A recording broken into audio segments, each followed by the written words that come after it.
අපි දකිනවා මේ ආක්‍රමණයක් වගේ අපේ ස්වාමීන් වහන්සේ තරුණ පිරිස ගාවට හරිම නිර්මාණශීලී විදිහට මතයක් විදිහට සමහරට සමාජ මාධ්‍ය තුල මේ වදනක් විදිහට පවා මේ මත්ද්‍රව්‍ය උවදුර බොහොම සූක්ෂමව ඇතුල් වෙනවා.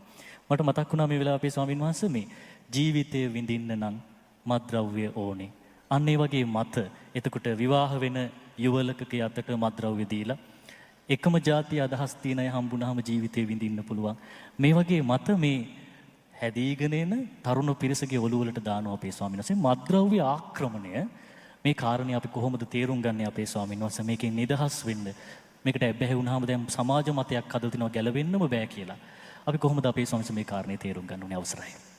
පින්වත් දරුවනි, මත්පැන් මත්ද්‍රව්‍ය භාවිතය ජීවිතයකට හුරු වෙලා නම් ඒකෙන් ගැලවෙන්නේ කොහොමද කියන කතාව ඒ තරම්ම සාර්ථක කතාවක් නෙමෙයි. අද මේ කියන කතාව ඔයාලා තාම භද්‍ර යෞවන වයසේ යොවුන් වෙ ඉන්න නිසා මත්පැන් මත්ද්‍රව්‍ය භාවිතය කියන එක ජීවිතේ කවදාවත් අත්හදා බැලීමක් ලෙසවත් තෝරගන්න එපා. ඒ ජීවිතේ තෝර ගැනීමක් කරගත්තොත් ගැලවෙනවා කියන එක නම් ඒක ඉතාම දුෂ්කර දෙයක්. ඒ හින්දා වෙන්නේ නැති මත්පැන් මත්ද්‍රව්‍ය භාවිතයට කියනවා මත් රකුස කියලා. රකුසෙකුට අහුණා වගේ තමයි. රකුසෙකුට අහුණා වගේ තමයි ආයේ ගැලවෙනවා කියන එක නම් ලේසි නෑ. ශ්‍රද්ධාවන්ත හිතක් තියෙන දුවෙකුට පුතෙකුට හරි ලේසි මත්පැන් මත්ද්‍රව්‍ය භාවිතයෙන් වළකින්න. බුදුරජාණන් වහන්සේ සියල්ල අවබෝධ කරපු සරුවඥයන් වහන්සේ වදාලා මත්පැන් මත්ද්‍රව්‍ය භාවිතය අපායමුඛයක්. අපාය දොරටුවක්. පිරිහීමේ දොරටුවක්. ඔයාලා තරුණ දරුවෝ මෙතන එක දරුවෙක්වත් නැහැ පිරිහෙන්න කැමති. ඔයාලා හැමෝම කැමති දියුණු වෙන්න. මත්පැන් මත්ද්‍රව්‍ය භාවිතයකට කෙනෙකුගේ ජීවිතේ ඇබ්බැහි වෙන්නේ ගැට ගැහිලා යන්නේ මොකකින්ද දුවේ පුතේ? මත්පැන් මත්ද්‍රව්‍ය භාවිතයකට යොමු වෙලා යන්න නැඹුරලා යන්න ප්‍රධානතම හේතුව ඇසුර. සම්මා සම්බුදුරජාණන් වහන්සේ ජීවමානව වැඩිඳිද්දී අනාථපිණ්ඩික සිටුවරයාගේ ඥාති පුතෙක් හිටියා මත්පැන් මත්ද්‍රව්‍ය භාවිතයට ඇබ්බැහි වෙච්චි. අනාථපිණ්ඩික සිටුතුමාගේ ඥාති දරුවෙක් විදිහට හොඳට ධන සම්පත් තිබ්බට අර මත්ද්‍රව්‍ය භාවිතයෙන් හින්දා ඊටාම පොඩි කාලයක් ඇතුලේ සම්පූර්ණයෙන් විනාශ වුණා. දැන් ජීවිතේ ගැට ගහ ගන්නවත් සල්ලියක් බහගන්න නැතුව නිකන් පාරට වැටෙන ගානට මේ මිනිස්සු අසරණ වෙලා.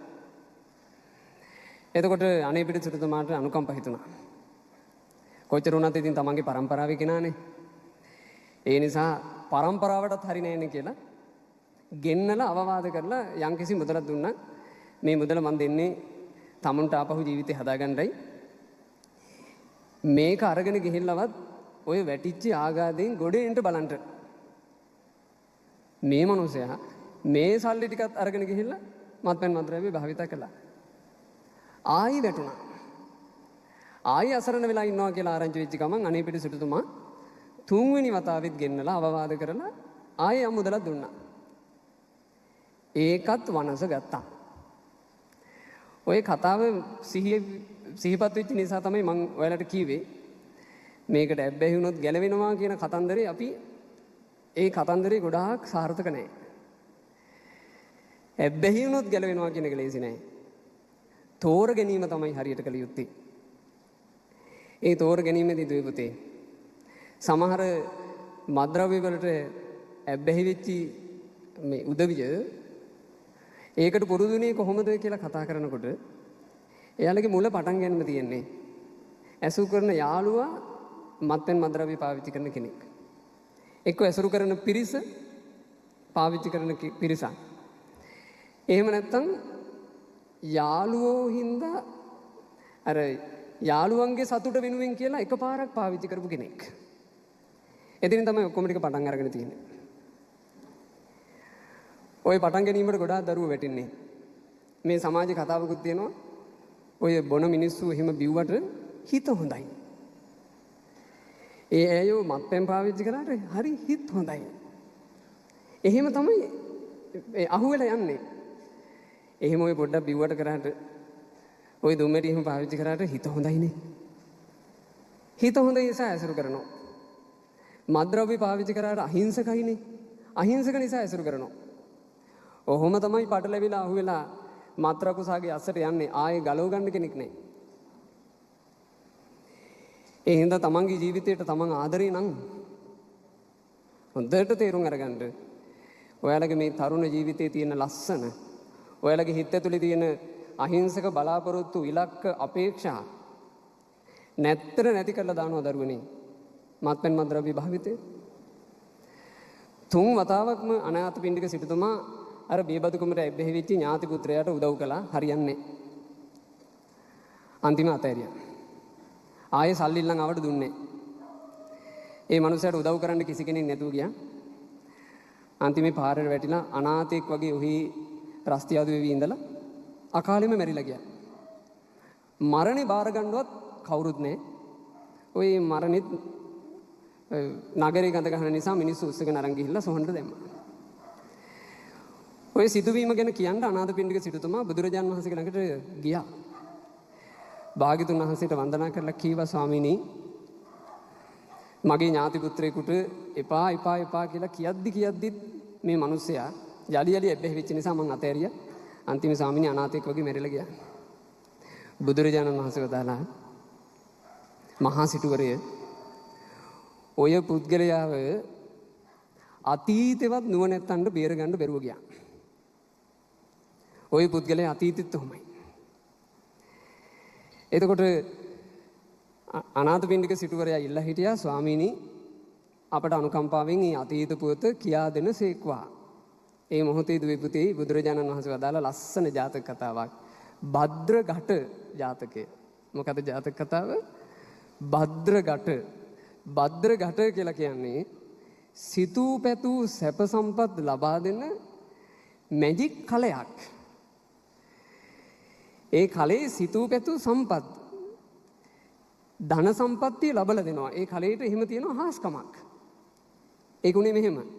අපේ මහා බෝධිසත්වයන් වහන්සේ සංසාරේ පෙරම් පුරන් එද්දී එක සිටු කුලයක උපන්නා.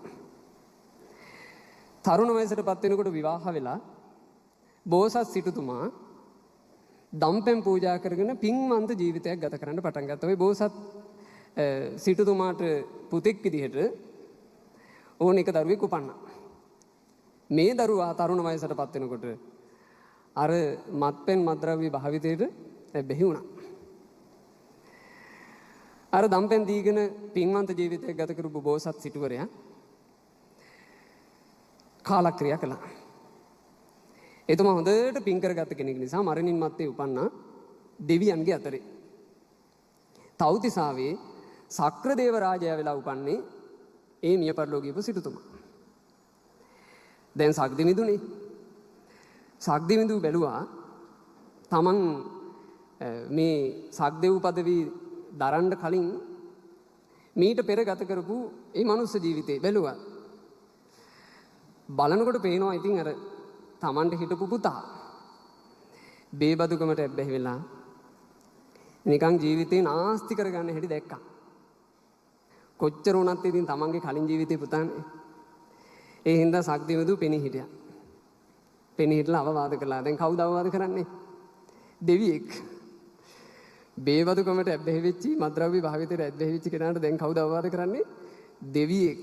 දෙවියෙක් කිව්වා. ආලෝක විහිදුව කිව්වා. ඕක නවත්තන්ට. ඔය නරක පුරුද්ද නවත්තලා ජීවිතේ ලස්සනට ගොඩනගා ගන්න. මන් දෙන්නම් ජීවිතේ ගොඩනගාගෙන යන්න ඕනේ මොහොතක ඕනේ තරම් ධන සම්පත් අරගන්න පුළුවන් භද්‍ර ඝටයක්. ඔන්න දේවානුභාවයෙන් ලැබුණා මේ කෙනාට භද්‍ර ඝටේ. මේක මැටි කලයක්. බාහිරින් බලන කෙනෙකුට පේන්නේ මැටි කලේ. නමුත් මේකේ තියෙනවා දේවානුභාවය. මේ භද්‍ර ඝටේ අයිතිකාරයා ඇතුළට අත දාලා ඕනේ තරම් සල්ලි ගත්තත් සල්ලි ඉවර වෙන්නේ නැහැ. දේවානුභාවයෙන් භද්‍ර ඝටේ ලැබිච්ච කෙනා බේබද්දෙක් නිසා මත්ද්‍රව්‍ය භාවිතයට ඇබ්බැහි වෙච්ච කෙනෙක් නිසා මේකෙන් සල්ලි ඇදලා අරගෙන යාළුවෝ ටිකත් එකතු කරගෙන තව වැඩිපුර මත්ද්‍රව්‍ය පාවිච්චි කළා. ලේසියෙන් කෙනෙකුට ලැබෙන මේ ඉසුරුමත් බවක් නෙවෙයි භද්‍රගටයක් නේ.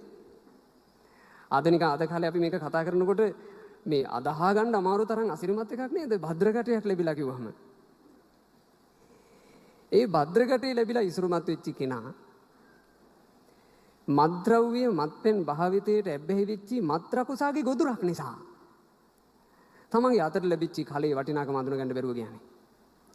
දවසක් හොඳටම බීලා තමන්ගේ යාළුවෝ කට්ටියත් එක්ක භද්‍රගටේ අතේ තියාගෙන කලගෙඩි නැටුමක් වගේ නටන්න පටන් ගත්තා. මේක තමයි අපිට සිතූ පැතූ සම්පත් දෙන භද්‍රගටේ මේ බලාපන් කියලා. භද්‍රගටේ දෙතුන් පාර උඩ දානකොට මේ සිහි කල්පනාවක් නැති මත් වෙච්ච චරිතන මේක කරන්නේ. අතේ කෙලවරක වැදුනා. භද්‍රගටේ එහෙම කරකැවුණා. බිම වැටුණා. බලාගෙන ඉද්දී අර භද්‍රගටේ වෙනසිලා ගියා. දැන් හිතන්න ඔයාලගේ නුවණින්. ඒතරම් ඉසුරුමත් බවකුත් හාස්කමක් බඳු ඉසුරුමත් බවකුත් මත්පැන් මත්ද්‍රව්‍ය භාවිතයකින් පිරිහිලා යනවා නම් ඔයාලා ඉගෙනීමකින් යන්න බලාපොරොත්තු වෙන ඉලක්ක ඔය මත්පැන් මත්ද්‍රව්‍ය භාවිතය වන්නසලා දානවා. ඔයාලා ඔට්ටු වෙලා උපේන ධන සම්පත්තිය ඔය මත්පැන් මත්ද්‍රව්‍ය භාවිතය වන්නසලා දානවා. ඒ නිසා දුවේ පුතේ මත්පැන් මත්ද්‍රව්‍ය භාවිතයට ගොදුරු වෙන්නේ නැහැ කියලා අද හයියක් ගන්න හිතට. අද මෙතෙන් ඇවිල්ලා ඉන්නවනම් යම්කිසි තරුණ වයසක කෙනෙක් මත්ද්‍රව්‍ය භාවිතයට ඇබ්බැහි වෙච්චි.